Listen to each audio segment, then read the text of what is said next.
Hey guys, so I'm just about to get on the highway, and I'm gonna do it the right way this time with the e-brake off because I had my emergency brake on. Yeah, we're gonna get on the highway right now, and I'm gonna show you guys how the Expedition drives. Originally, I had it on the highway because I thought maybe the thermostat was going bad due to the fact that the heater doesn't really work too well. But yeah, it's not really a big deal. It's just I'm wondering if it's the heater core flap door or whatever it is. I'm not sure, but a heater doesn't come on. Yeah, so let's go ahead and drive this on the highway. I just got the tire pressures done on this truck. I never knew that they were supposed to be at 35 PSI. That doesn't even make sense to me whatsoever. I think it should be higher, but that's me. Everything else is going okay. E-brake is off. For some reason, I hit the lever where you were supposed to push with your foot, and I thought it would release the brake, and it didn't, because you have to pull a certain handle in order for the brake to release. So my dumbass didn't, my dumbass wasn't paying attention. So yeah, I drove with the e-brake on the highway. So let's go ahead and go into some specifications here. As you can see, it is above 2,000 RPMs at 70 miles an hour. For a 5.4 liter V8 engine, that's a big, big no-no. But remember, at the time of this car's a 97, therefore this overdrive was like the standard overdrive of the trucks. It was like the overdrive of overdrives, because the RPMs do run lower than most cars and most V6 engines did. And this is only 4 gears.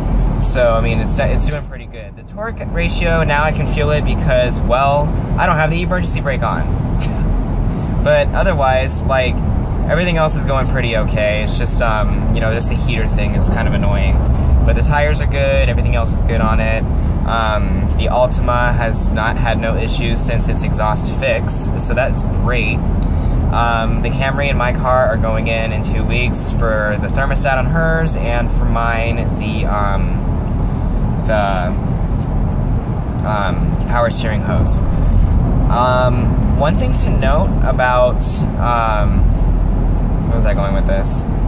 Oh, I'm just gonna go ahead and put this out there. I have not done exterior reviews on my cars. I'm actually thinking that's a good idea. So whoever came up with that idea, I think it was like DJ Fearless or something like that, definitely by all means, I'll go ahead and get started on those. I have so much time today to myself, so I might have to only do the Expedition and the Honda for right now, if everybody's okay with that. But I definitely will go ahead and do that. I'll go ahead and get started on those. I'll do an exterior as well as an interior review. My last interior review was on my Honda Accord, but that was like 2 years ago. So yeah, it was a little bit annoying back then. I watched my old videos, I'm like, wow, I'm kind of a retard. So that's about it. But if anybody has any questions, go ahead and let me know. I'm gonna go ahead and get off the highway and go back the opposite direction. And that's about it. But yeah, I'll go ahead and get started on this exterior reviews. Be forewarned, guys, our cars are not that pretty on the outside due to Vegas heat, also abuse, age.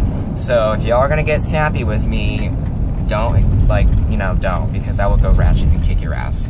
But that's about it. So just want to give you guys a little bit of a synopsis on how the Expedition drives on the highway. I do actually like this Expedition better than my friend's because her parents have the, I think it's like a 2010, and it actually feels smaller than this one. And this one, it feels like it's more handmade versus that one, it feels definitely machine created. The engine on this, definitely the other 5.4 is a little bit better. The reason I say that is because this one did come with its faults. And on top of that, this has a higher transmission failure rate than the newer Expeditions. Now, mind you, the things that have the most transmission failures are the CVTs and the minivans. Otherwise, if you take care of your truck or car or whatever you have, vans are hard, then you should be good. So that's about it, you guys. I'm gonna go ahead and let you go, and I will go ahead and get started on those exterior reviews. Have a good one.